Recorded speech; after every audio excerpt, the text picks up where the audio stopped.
ზოგჯერ არის შემთხვევები, როდესაც ჩართვისას ეგრევე გამოჩნდება მსგავსი სახის ფანჯარა. ეს იმ შემთხვევაში, როდესაც ინტერნეტით არის შეერთებული, გიჩვენებთ Wi-Fi. მაგრამ როგორც ხედავთ, ამ შემთხვევაში უკვე ინტერნეტი საიტზე ვერცერთზე ვეღარ შედიხართ. აი მაგალითად ნახოთ მომდენო საიტი, გიწერთ no internet. ამ შემთხვევაში არის ყოველთვის ხშირი შეცდომა check in the proxy address და უამრავი ადამიანი ფიქრობს, რომ მისი Wi-Fi-ის მიმღები მოწყობილობა შეიძლება იყოს გამოსული მწყობრიდან, მაგრამ ეს ასე არ არის. ამ შემთხვევაში მეგობრებო, უნდა აღადგინოთ კავშირი proxy კავშირი, მოკლედ უნდა გადაჭირდება ინტერნეტს თქვენი კომპიუტერი.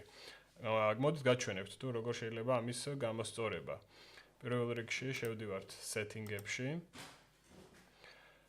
Setting-ების შემდეგ გადავდივართ Windows Update-ზე. Windows Update-ის შემთხვევაში Network and Internet. Network and Internet-ის შემდეგ Advanced Network Settings, Internet Options და აქ ნახავთ უკვე გამოსულ ფანჯარაში Connections. Connection-ში ეს არის გასასწორებელი.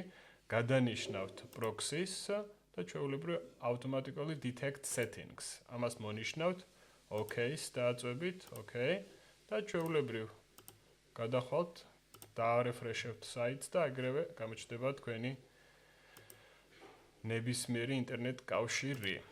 მადლობა რომ იყურეთ, მოდით გამოიწერეთ, გააზიარეთ, სხვებსაც აჩვენეთ თუ როგორ შეიძლება მსგავსი პრობლემის აღმოფხვრა და გამომყევით. უამრავი სხვა რჩევები იქნება ჩემს არხზე.